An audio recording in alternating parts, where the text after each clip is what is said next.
This torrential rain looks like it's here to stay. Whether or not racing goes ahead on Saturday will be determined in the coming days, but it's highly likely we'll be seeing heavy tens across the board. This weekend's Metropolitan meeting takes place at Randwick, and the Winter Stakes is the feature race of the day. Our sole runner in that race is FERRY, who will look to improve his recent form. The last time he faced a heavy track was in the ATC Cup, where he finished third. How will he cope with the conditions? I think he'll handle it. He's certainly fit enough at this point. He's been in working a while, had a few trials, and he's had that first up run now, so he'll be much better for that. I do feel he's obviously much better suited over further, 1,600 to 2,000 metres, but certainly with those conditions and the track at Randwick may certainly make a bit more of a testing 1,400 metres, which will work more into his favour. He is also dual accepted for a Grafton race in the Cup on Sunday. It's a lesser quality race, just a handicap, but it holds an important entry to the big dance, which is the enticing him up there. So we'll just see where he feels best suited over the conditions. Obviously better suited over that distance of the 1,600 metres before we make a decision. ATHLETICA is going into the 2-year-old handicap off the back of 2 consecutive trial wins. Can this colt by Exceeding Excel get the job done at the first time of asking this preparation? I certainly feel he's good enough, and his trials have been excellent. Certainly been very, very encouraging the way in which he's returned. Obviously, the big question mark will be the track conditions and whether they handle that. He has won previously on a heavy track, so certainly takes some confidence in that regard. But no doubt it'll be very testing for them, so that will be the only reservation. Journalism ran a solid race last time out over 1,600 metres. He will step back and trip to 1,400 metres, and his form on a heavy track is quite solid. Can we expect to see him in the finish? Yeah, most certainly. Having had those couple of runs over the mile, should seem be very tough and very fit for the testing conditions over the 1,400 metres.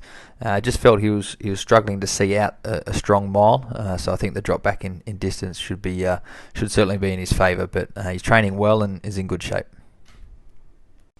RIDUNA fell victim to last weekend's downpour when the racing got called off at Rose Hill. She is in brilliant order heading into her next start. Do you think she will benefit from a longer length of time in between her runs? She's in great shape. Looking forward to getting her back to the races. Her last win was certainly very, very dominant, and she's trained on nicely since then. I do prefer her on top of the ground. She's no doubt much better in that regard, but she's in great shape and can't fault a filly in form. For VALOUR is another who isn't a stranger to a wet track. He won on a heavy 8 at Hawkesbury in November. Does he have it in him to repeat that form over 1,400 metres in the benchmark 78 handicap?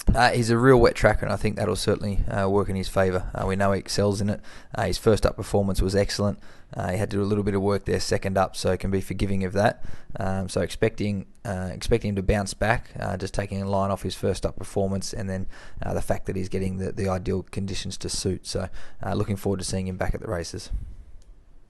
Crosstalk is another that doesn't mind a wet track. His first start this preparation saw him win on a heavy 10 at Hawkesbury. He has enjoyed a longer break between runs this time. Will this be to his advantage? Yeah, I think so. Just felt he just needed that little bit of time between his last run. Certainly feel he's picked up accordingly, and most importantly, get some nice conditions that should suit. Yeah, he's a very honest wet tracker. He does enjoy those tracks. Very progressive type of horse, and certainly feel we haven't seen the best from him yet. So looks well placed here, and a very lovely race for him. United is knocking on the door for a win this preparation for Blue Bloods. He will contest the benchmark 78 handicap over 2,000 metres. Do you think he will enjoy stepping out to this longer trip? I think so. I think it's what he's been looking for all campaign. He's been consistent for us. His track work's been excellent leading into Saturday's race. So if he can handle the conditions, I do expect him to continue to keep on improving. I feel he's racing better than what his record suggests. The ever-consistent Nothing Sweet About Me has won on a heavy track already this preparation. She will look to back up in the benchmark 78 handicap over 2,000 metres for Dodmark Thoroughbreds. How did she pull up after her most recent win at Randwick? She pulled up excellent, and certainly very encouraging signs to take her back to the races. She's got a great win record and strike rate, particularly on the heavy tracks as well. I feel that she'll be certainly able to handle the 2,000 metres. Another one, just a mare that's in good form that certainly like to keep following. Surf Dancer will run in the Grafton Handicap over a mile on Sunday. What can you tell us about her chances? Yeah, really important race, which we've also got Grove Ferry accepted in. So the two chances here, obviously as I pointed out, the big ticket to the big dance is the important lure of this race. He's in great shape, just felt he didn't quite see out the 2,000 metres there last start. We freshened him up nicely. He seems nice and sharp in his work, so expect him to run out a strong mile and certainly be very competitive for us.